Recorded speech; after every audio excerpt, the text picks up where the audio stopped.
Jumat 19 November pukul 8 malam live di Kompas TV. Ya, kita sedang memperbincangkan meningkatnya kasus COVID-19 ini yang sudah diumumkan oleh Pak Luhut sebagai jenderal untuk penanganan COVID-19 di Jawa dan Bali. Beberapa kasus ini kemudian juga terjadi di DKI Jakarta. Oke, masih ada Mas Heri Trianto, Ketua Bidang Komunikasi Publik Satgas COVID-19, Mas Herman Sambutra dari Dewan Pakar IAKMI, dan Dr. Ray Wagyu Basmori dari Health Collaborative Center. Kalau Dr. Ray, saya boleh tahu ini penelitian Anda lakukan di mana? Jadi kira-kira bahasa saya adalah kalau Anda lakukan di berbagai kota atau beberapa titik begitu, titik mana dari penelitian ini yang kemudian bisa kita sebut titik paling cuek masyarakatnya begitu? Kalau udah nggak peduli sama vaksin, ya akhirnya mereka juga nggak peduli juga terhadap protokol kesehatan. Itu di mana, Dr. Ray? Ya. Penelitian ini dilakukan tersebar dari 24 provinsi, Mas Bayu. Jadi penelitian ini kami sangat percaya diri bisa menggambarkan kondisi makro dari perilaku pencegahan COVID-19 di Indonesia. Bahkan metodenya pun menggunakan valid method antara bulan Agustus hingga Oktober 2021. Jadi kalau ingat periode ini adalah periode di mana second wave itu masih di puncak dan mulai agak sedikit menurun. Okay. Dan kemudian bahkan poin yang kami gunakan adalah juga menggunakan 11 poin kecenderungan individu yang sebenarnya sudah sangat bisa, Pak Hermawan sangat paham betul dengan konsep ini. Sebenarnya poinnya adalah apakah benar-benar 11 poin kecenderungan yang merujuk pada indeks scoring ini benar-benar menggambarkan kondisi makro. Nah itu yang kami katakan sangat percaya diri karena pada saat kami melakukan analisis behavior scoring, bahwa poinnya itu tinggi banget. Karena kalau kita bicara skor CPBI itu skornya harusnya antara range 20 sampai 60.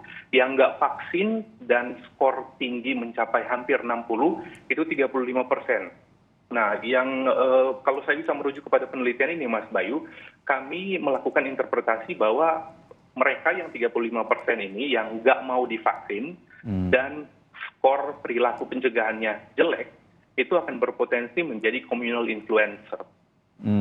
Kalau sudah menjadi communal influencer dan rata-rata pada penelitian kalau saya merujuk mereka itu tingkat pendidikannya tinggi, kemudian pekerja aktif.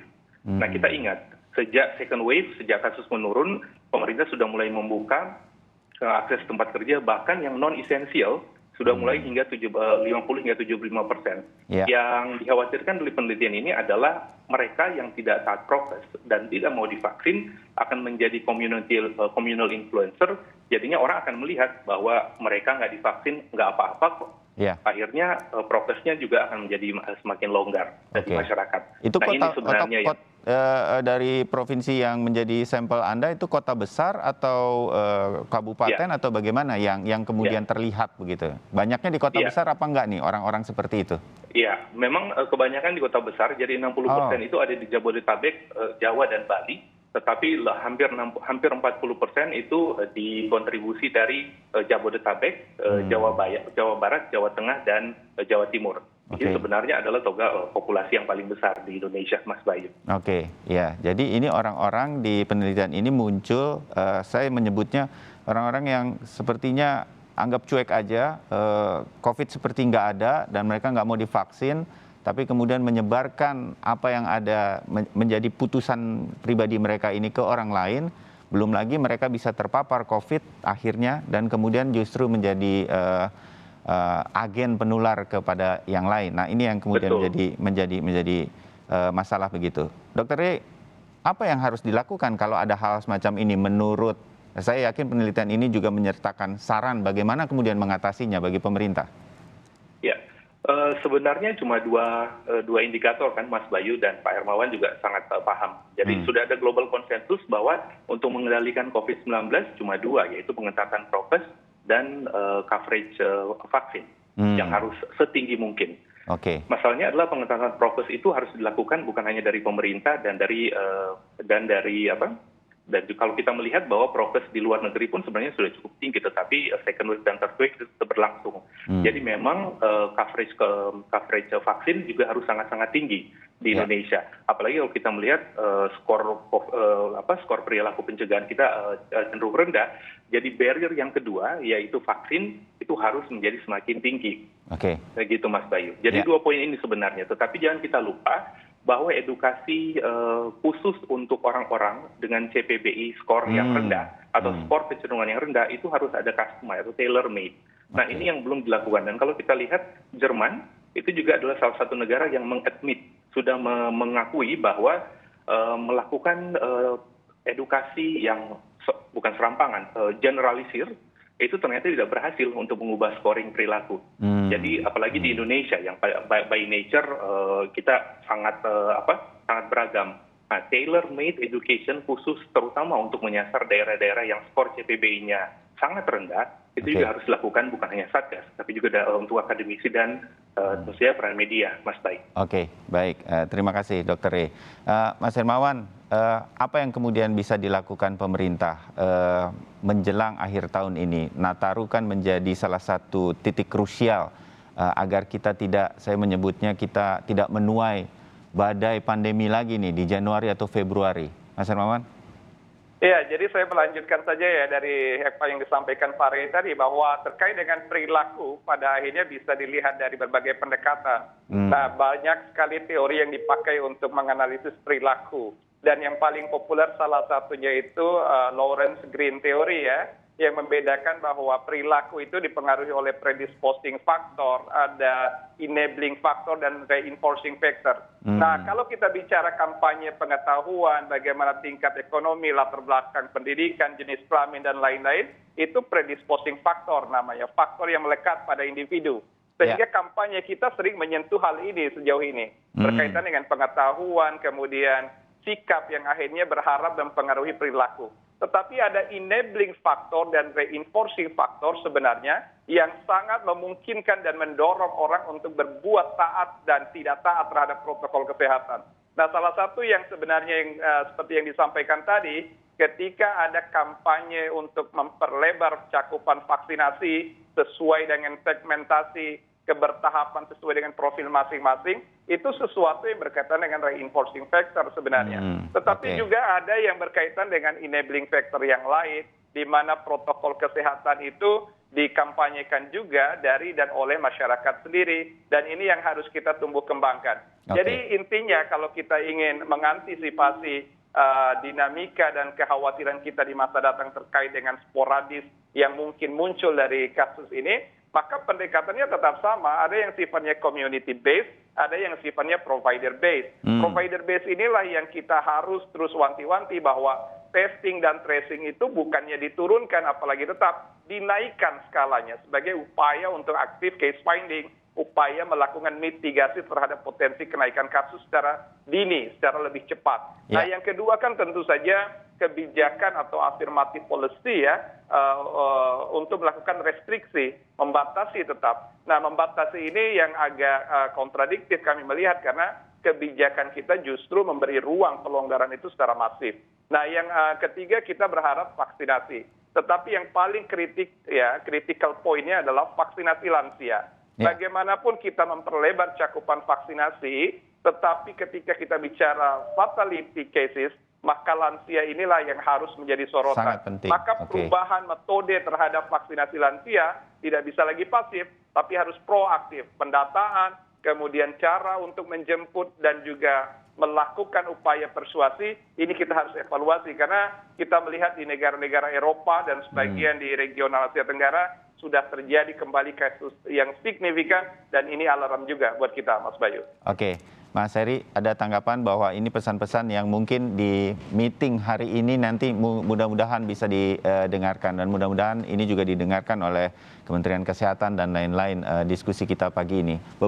Saya rasa dalam beberapa kali diskusi di Sapa Indonesia Pagi sudah coba juga dilakukan oleh Satgas COVID-19 dan seluruh stakeholder untuk pencegahan. Mas Heri, silakan. Ya, saya rasa kita semua sepakat bahwa menjelang Natal dan Tahun Baru ini, pengetatan mobilitas harus dilakukan. Ya. tinggal kemudian ditentukan caranya seperti apa untuk memastikan bahwa kebijakan ini akan berjalan dengan efektif ya.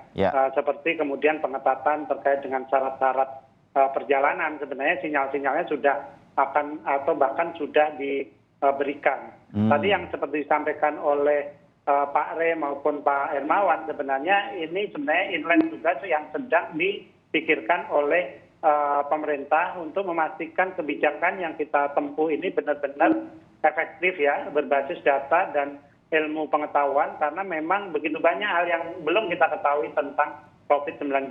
Ya, Tadi Mas Heri. benar bahwa vaksinasi harus diberikan kepada kelompok rentan, dalam hal ini lansia. Termasuk Rasanya lansia. kasus yang terjadi di Singapura, kita bisa belajar juga kematian yang kecil di sana itu juga terjadi rata-rata di lansia, dan ada ternyata sebagian kecil yang memang belum divaksin gitu. Jadi ini sebenarnya inline ya, artinya valid gitu, proven apa yang disampaikan oleh Mas Hermawan tadi. Ya, mudah-mudahan diteruskan untuk upaya, rasanya sudah mulai proaktif juga untuk lansia ini, tetapi mudah-mudahan bisa lebih masif lagi, kira-kira begitu ya Mas Heri ya?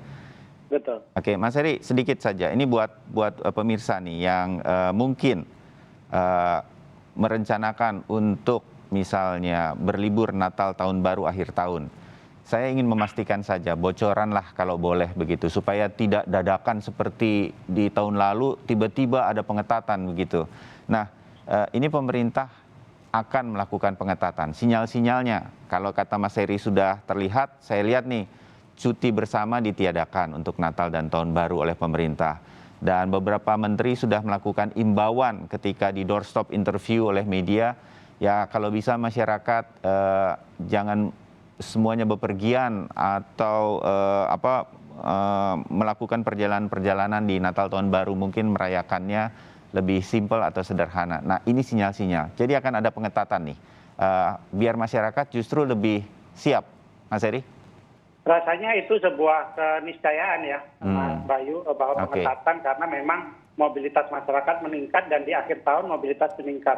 Rekomendasi Satgas kemarin dalam ratas juga menyampaikan hal yang sama, bahwa ketika terjadi peningkatan mobilitas itu kenaikan kasus pasti akan terjadi. Jadi itu juga sebuah hubungan yang sangat linier, sehingga clear gitu ya bagi kita semua, untuk masyarakat juga bahwa apa yang kira-kira harus kita antisipasi dalam libur tahun baru ini. Jadi tanggal 25 insya Allah tidak mendadak juga, karena ini masih tanggal 17, jadi 1 bulan, maksimal 1 bulan sebelumnya masyarakat juga bisa bersiap-siap gitu, ataupun memang kalau bepergian itu juga dilakukan secara sporadik gitu ya, seperti sekarang mungkin ada yang sudah mencicil untuk ketemu keluarganya kemudian kembali lagi, sehingga tidak mengumpul pada satu momentum yang kemudian membuat situasinya lebih sulit untuk dikendalikan nanti. Oke, Mas Hermawan tadi juga menyinggung ini Mas Heri, sekarang kan sedang dilonggarkan semuanya, di bioskop sudah, tatap muka sudah berlangsung, kalau ada sesuatu beberapa sekolah tatap muka juga segera menghentikan, tapi hal semacam ini mau tidak mau menurut saya memang membuka kemungkinan adanya paparan COVID-19 sehingga kemudian kasus meningkat. Ini juga akan dievaluasi menjelang akhir tahun, mengantisipasi tahun depan kita tidak ingin menuai gelombang ketiga COVID-19 yang begitu hebat, Mas Heri? Benar, semuanya sudah dievaluasi, pembelajaran tatap muka juga dilakukan, dievaluasi, tetapi memang kita harus bergeser juga pada paradigma bukan soal boleh atau tidak bolehnya, tetapi memikirkan bagaimana itu bisa dilakukan. Dan pembelajaran tatap muka, alhamdulillah dengan protokol kesehatan yang bagus, sebenarnya kasus-kasus yang terjadi juga secara sporadik, yang nggak ada terjadi ledakan, dan SOP-nya juga clear untuk kemudian dilakukan case finding begitu terjadi pengetesan di suatu sekolah, ditutup sementara, kemudian dituntaskan, baru kemudian kembali lagi dibuka seperti itu. Oke, ya. Saya ke bagian-bagian akhir ini, saya kepingin ada himbauan-himbauan dari Anda bertiga. Dr. Ri, kembali ke penelitian Anda. Kalau orang udah terpapar COVID atau keluarganya saja pernah terpapar COVID begitu, kita berharap itu kemudian penelitiannya tidak menyebutkan apakah kemudian sembuh dan lain-lain, tetapi kemudian mereka menjaga prokes. Kan tidak perlu kita terpapar COVID untuk kemudian taat prokes begitu. bagaimana kemudian menurut Anda dari campaign yang selama ini dilakukan, apa yang kemudian lebih bisa ditingkatkan menurut Anda, Dr. Rey? Terima kasih, Mas Bayu. Jadi konsepnya adalah konsep experience based.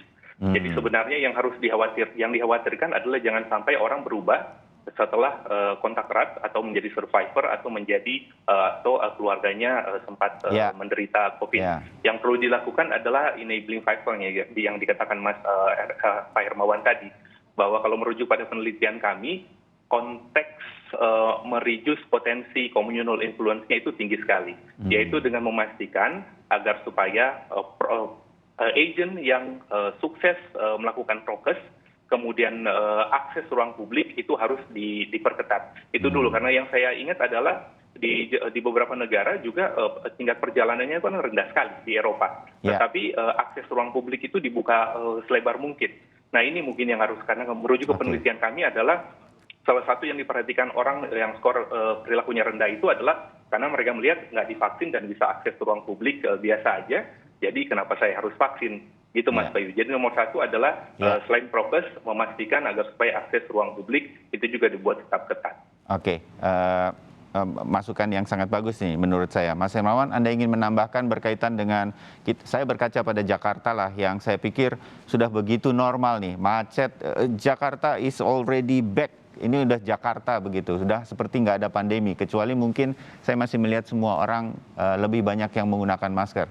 Mas Hermawan, apa yang harus dilakukan supaya kita tidak gagal untuk mengantisipasi Nataru tahun depan, Mas Hermawan? Ya, yang menjadi fokus kita semua saat ini bukan sekedar penularan atau naiknya kasus itu kembali, baik yang dirawat ataupun yang tidak dirawat, tetapi yang paling harus menjadi perhatian dan harus kita wanti-wanti untuk pencegahannya adalah kemungkinan munculnya varian lokal yang agresif, yang virulensinya luar biasa cepat dan juga potensi severity cases yang meninggi. Nah, kenapa kita menyampaikan hal demikian? Itu yang terjadi di India pada April dan Mei yang lalu, ketika India itu sebenarnya lebih awal melewati fase terkendalinya kasus. Tetapi begitu diberi ruang, terjadi kenaikan yang sporadis karena varian Delta dengan peristiwa keramaian yang ada di India. Nah, kita di Indonesia ini memiliki potensi itu. Negara yang besar dengan penduduk dengan variabilitas genetik yang luar biasa, kemudian kemungkinan bertemu dengan wisatawan mancanegara, dengan lokal penduduk kita, dan akhirnya ada interaksi di dalam keramaian dan kerumunan yang memungkinkan adanya varian karena mutasinya yang begitu turun-temurun nih sekarang. Ini kan mutasi kan beranak cucu. Dari varian Delta aja sudah beranak cucu saat ini. Nah, artinya potensi inilah yang cukup mengkhawatirkan, yang memungkinkan terjadinya kenaikan kasus waktu-waktu secara sporadis. Tetapi kita tidak mengharapkan, ya tentu saja. Oleh karena kita untuk upaya mencegah itulah, maka tadi kita menghimbau agar kemauan kita untuk terus sadar, kemudian sabar dan taat protokol kesehatan itu harus terus kita kampanyekan. Terlebih pemerintah harus memastikan yang 3M. Jadi 3M ini basic prinsip nih, yang menggunakan masker, menjaga jarak, mencuci tangan. Jangan juga ada pereduksian dari kampanye ini hanya karena upaya pelonggarannya juga yang begitu masif dan signifikan. Saya berharap di berbagai moda transportasi juga hal ini tetap harus dijaga sebagai juga basic prinsip yang pada akhirnya jangan sampai seolah-olah hanya kampanye masker saja yang masih terlihat, padahal 3 yang tadi itu adalah dasar sekali untuk perilaku kita bersama. Oke, ya dimengerti. Nah, masukan-masukan seperti ini bisa diterima ya Mas Heri, bisa kita titipkan. Bayangan saya kita tarik ulur lah Mas Heri. Kalau kemarin kita masker saja yang penting karena sedang levelnya menurun, tetapi kalau kita ingin menjaga diri kita supaya nanti kita tidak menuai badai penularan COVID-19, nggak ada salahnya kita back to campaign 3M supaya masyarakat ingat lagi. Nah, hal semacam ini mungkin ya terjadi Mas Heri? Iya, sangat mungkin karena memang kampanye terbesar kita adalah menjalankan protokol kesehatan dan adaptasi kebiasaan baru. Jika ini sudah menjadi bagian dari kehidupan kita semua, berdampingan dengan COVID ini, rasanya penularan-penularan yang kita takutkan dan kita khawatirkan itu tidak terjadi. Dan sebagaimana saya sampaikan di awal dialog ini bahwa kita semua memang mesti tetap waspada bahwa COVID itu masih ada. Jadi jangan pernah merasa sebelum dinyatakan oleh WHO pandemi ini sudah teratasi, itu kita merasa bahwa kita sudah selesai pandemi.